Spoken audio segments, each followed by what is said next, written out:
Hey,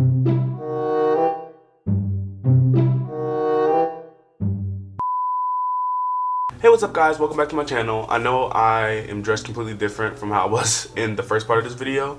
I actually needed to get some sleep. It was like a lot going on. If you guys want to know actually what's been taking me so long, like what I've been editing that's been having me stay up, is the next Star Wars video. I'm be honest with you guys, watching the movies, so much fun. I love editing normal videos, but editing movie videos is a lot. But I'm not complaining or anything. I'm just trying my hardest to get the video done, because also Disney is constantly pouncing on me whenever I think I'm done. I'm not done. They're like, no, you're copyright, and I have to find a way to like get it to work. But yeah, we're back here with the Warhammer 40k Faction Explained part 1, part 2 of part 1. This is still part 1, but I'm finishing it. I'm finishing the video.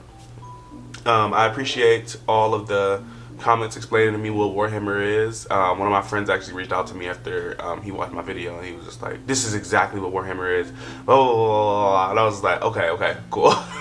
So yeah, it's actually pretty cool. I love stuff like this. But me personally, as somebody looking from the outside in, I feel like it would be cool for them to make like a animated series of something like this. I don't know, something like that would be pretty cool. And like, I don't know what type of animation, but like, I feel like something like that would be a cool streaming series. I would watch that. I would watch that definitely. But alright, let's get started. Do you like gigantic walkers the size of homes or medium-sized buildings? Do you want to kill heretics, but you want to kill like 40 of them per turn? Do you want a gigantic old-school knight noble house style of walkers with giant chainsaw arms? Then you got Imperial Knights. Imperial Knights, it's not a whole lot to talk about them because they're just gigantic walkers, but they have this old-school like house feel to them. Like literally, like they're houses. Each Imperial Knight comes from a house, and each of them act in their own special way. These behemoth of walkers also destroy almost everything in their path, killing What is that they're fighting? swaths of squads in a couple shots, stepping on legions of troops. Like, these things do not mess around. And they look so cool. Imperial Knights and Chaos Knights, actually, for that matter, don't have a whole lot to discuss. They're just super big, heavy walkers, and they look different depending on your house or... I'm telling y'all, if this was a streaming series, like well, not HBO Max, because that's not about to be around no more. But if this was something that they put on like Netflix as a streaming series, and each season was going into like the lore that he's talking about, that would be so cool. House god you currently believe in, and overall these things are just really cool if you want to murder everything in your path with a big scary big unit of Warhammer. And if you want to collect them, go to town. They make for a great painting project too. Game lore back down to earth. Let's talk something a little bit different, a little more gold. If guardsmen are regular soldiers, space marines are super soldiers, Grey Knights are super soldiers, the Adeptus Custodes are super soldiers cubed. The Adeptus Custodes are the third major army I own. I know, 3 armies. I know, I got carried away, okay? But that's all. I only have 3, okay? They are our final brand of Space Marines, but these ones are super special, okay? If a Guardsman is 6 foot, a Space Marine is 7 feet, a Custodian is 8 feet. These are the giant defenders of Holy Terra, which is also Earth. Earth is Terra, Terra themselves. These are the people that literally guard the Emperor's throne room. My eyelashes. Custodians. These boys protect the Emperor's throne room at all times and are literally like handcrafted people. They're not humans brought up by a gene seer or something. These are all handcrafted super soldiers. I think from a tube. These behemoth of men are like 8 feet, 8.5 feet tall, and functionally immortal. They stand still, spear in hand, for hundreds of years without the need to sleep and barely even the need to eat, watching over the throne room and every other area of Holy Terra for their entire That sounds like the worst job and, ever. oh my lord, are they terrifying. These Custodians put Space Marines to shame. If you liked your super soldiers, these are your super mega soldiers. One of these men can take on probably 3 Space Marines and most likely win. There are many different groups of Custodians as well, like the Solar Watch, Or there's also one of my personal favorite, the Aquilid Shield. The Aquilid Shield go out to seemingly unimportant individuals and protect them because they believe that they are going to be doing something very important in their lives. For instance, let's say a regular guardsman gets the protection of this giant 8.5-foot tall golden god because that guardsman will end up becoming a general one day or something of that nature. The custodians work in mysterious ways and are almost always outnumbered but never outmatched. These people are pretty horrifying, both on the tabletop as well as in the lore. There are very few of them, however, and there's actually an extremely small amount of them, but that's kind of the point. There's only so many of these people that can have war gear this strong, weapons this powerful, and training this good, and the custodians have all three of it. For 100 years, I stood my watch amidst the somber shadows of the Sanctum Imperialis. I was still as a statue, but always ready, always attuned to dangers unseen. Days, months, years passed by in a frenzied blur beyond those walls, yet within, little moved and nothing changed. For 100 years I did not but wait, yet had any threat appeared, I would have struck it down in a heartbeat.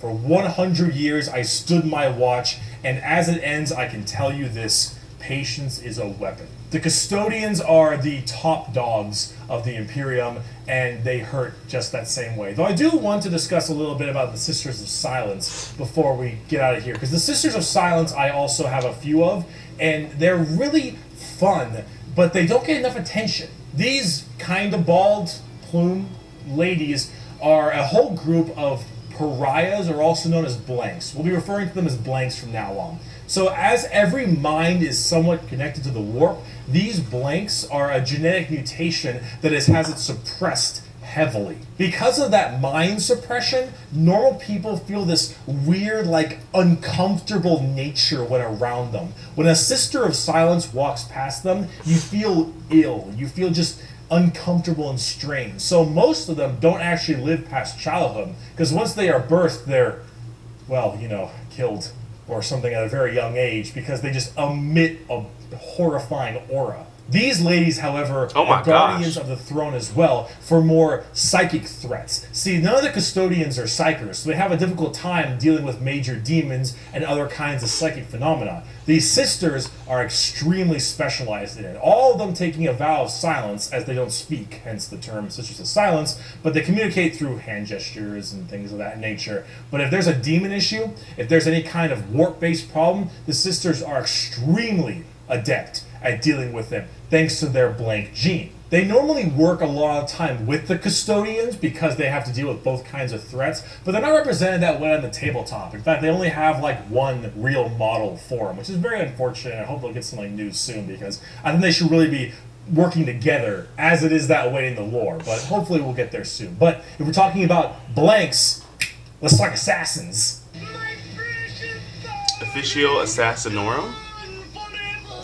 It's been a long video. We're about to round it out. We got this and one more human thing, and then we're done. The assassins, though, the Officio Assassinorum. Oh boy, these people are deadly. Yeah, they're called assassins. They should be, but oh man, these people will mess you up. So these are from the Officio Assassinorum, a very special organization, and they are handpicked by the Grand Master of the Officio Assassinorum from the what was it called?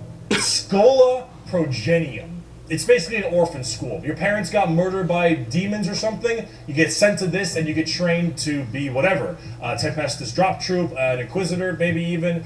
Maybe you get a blank gene and you get thrown into the Sisters of Silence, or sometimes you just disappear. When you are taken, however, you go to Damn, just disappear? Because the Assassinorum works in the temple style of things. This world is brutal. I can see that. Caluxus, Calidus, and Eversor temples. We'll start with the Vindicare. I'm far away. I've been sitting here for 3 weeks. The Vindicare temple is the main sniper-based temple. Gigantic sniper rifles for all these assassins. Their whole point is to be able to be in a spot and sit there, eye and scope, for weeks, waiting for their perfect target, taking people out from literal miles away after extremely long time periods. The Vindicare Temple is about precise, perfect aim. There have been reports of Vindicares being able to single out particular body parts from over 2-3 miles away. Temples in the head, the jugular, for instance, and been sitting there after weeks. And when they're ready, take that shot, time is done, packs them up. The Calidus Temple, however, is a lot more about shape-shifting and deviant art. It's mostly a female-based one, or at least it seems to be, and this allows a lot of body augmentation for certain individuals to be able to kind of transmorph themselves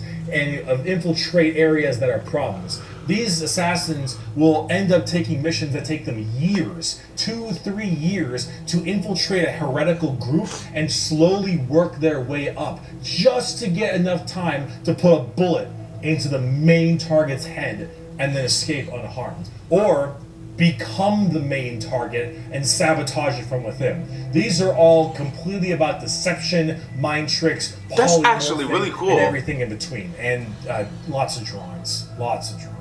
The Eversor Temple. Just kind of disturbing one. The Eversor Temple is about when you don't want anything to come back alive or foe. You want it all dead. An Eversor is psychogenically conditioned with just psychotherapy and psychological torture to only feel violence, hatred, and anger. It does the Clockwork Orange style of thing of just making you forced to watch never-ending pain and misery and psycho conditioning, I guess is the term. And then they pump you full of tons of psychedelic drugs and they cryo-freeze you.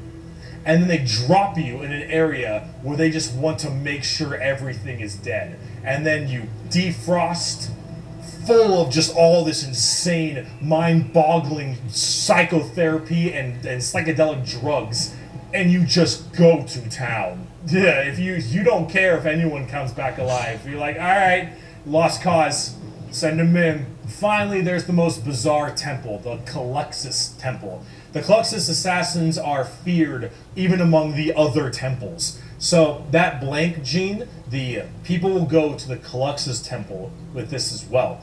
And this is where they can harness that to be massively anti-psyker, or even just anti-regular people. They are seen with extreme fear and distrust among many, many people. They are described by the Eldar, by quote, as being pure evil. Imagine that uncomfortable feeling from that blank gene I mentioned, and then imagine them being taught and given equipment to amplify it by 100. If normally regular people feel uncomfortable, now they are basically akin to being a siren wailing directly in your ear. And if you're a psyker, oh no. The sheer presence of a Caluxus assassin is enough for you to tear your skin off. You will rather gouge your eyes out and rip your nails off than even being near this person. The Caluxus assassin is when you want psychers to literally lose their minds, and they will go on their knees and ask you to gun them down because it is a suitable choice over being anywhere near you. The motto of that temple is, that which is unknown and unseen commands the greatest fear. Now, for the tabletop, assassins aren't that special. You can call them in no matter what Imperium faction you are, and they do a lot of work for themselves, but at the same time, they're very specialized and require a lot of finesse. And they work the way you generally want them to, though. You want to cause some distortion and weird stuff, you take a Calidus. You want to just murder swaths of infantry and then blow up Eversor. You want to kill that one guy, Vindicare, and if you have a lot of psychers, Caluxus. It's a nice little, like, jack of all trades if you have a specific thing you want to kill. And you get to choose which is really fun. But now, let's talk about the last human faction. We can round this video out. Oh, pretty cool. Part I like 2. that faction. The Inquisition. We have a lot to talk about with them. On the subject of heresy! Oh boy. Where do I even begin with the Inquisition? Take every secret police you can think of. The KGB, the Gestapo, the CIA, FBI, any of these. Images not found. And then mark it up by about 10 and give them the most power in the entire Imperium. No, you know what? How about this?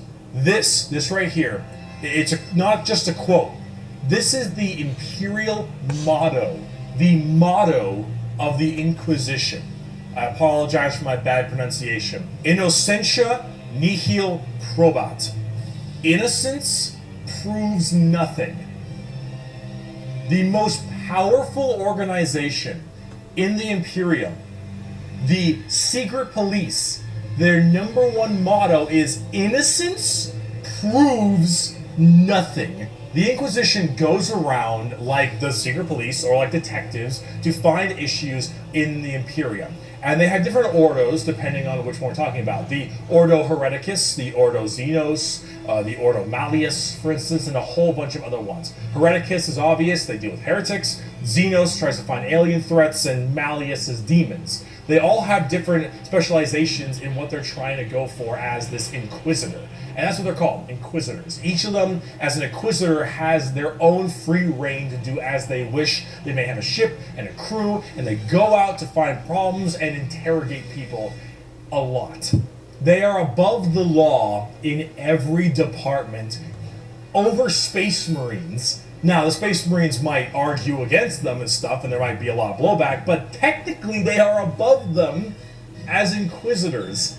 They are looking to investigate and figure out coups and cults and demonic incursions and possible Xenos issues like gene stealers or a new threat coming into an area. They're about learning that stuff and actually doing detective work. And memes aside, they're pretty good at it. The Inquisition having all of this power does make them a little bit power hungry and frantic sometimes. And yes, it is still a bad thing, but most of them are pretty good at their job. And they spend a lot of time being very diligent to make sure that all of these leads they follow are proper and correct. They're basically space detectives with just enormous power and sometimes a bit of a power complex. And we haven't even talked about Exterminatus yet. Exterminatus is deeming a planet unfit to be saved. I deem that this planet is demon infested and taking it back will cost too many resources and is not worth it. I have now committed Exterminatus on this planet. I will now sign the death warrant of an entire Imperium planet as it is unfit to take and better to be destroyed than allow the enemy to hold it. This can mean saturation bombardment. This can mean cracking the planet's core and breaking it apart. Doesn't matter. Render this planet inhospitable to all life. Yes, the innocence proves nothing people are the only people who can choose this planet must die in its entirety. Oh my god. Yeah, you're playing the villain. Now, it is memed a lot, but most Inquisitors are very rare to do Exterminatus. Exterminatus is a very crazy thing. There's only so many worlds that you don't want to destroy all of them. Now, naturally, with the memes aside, there are some people who are a little bit rough on this one. But most Inquisitors generally don't like to do Exterminatus a ton, but it is an option they have.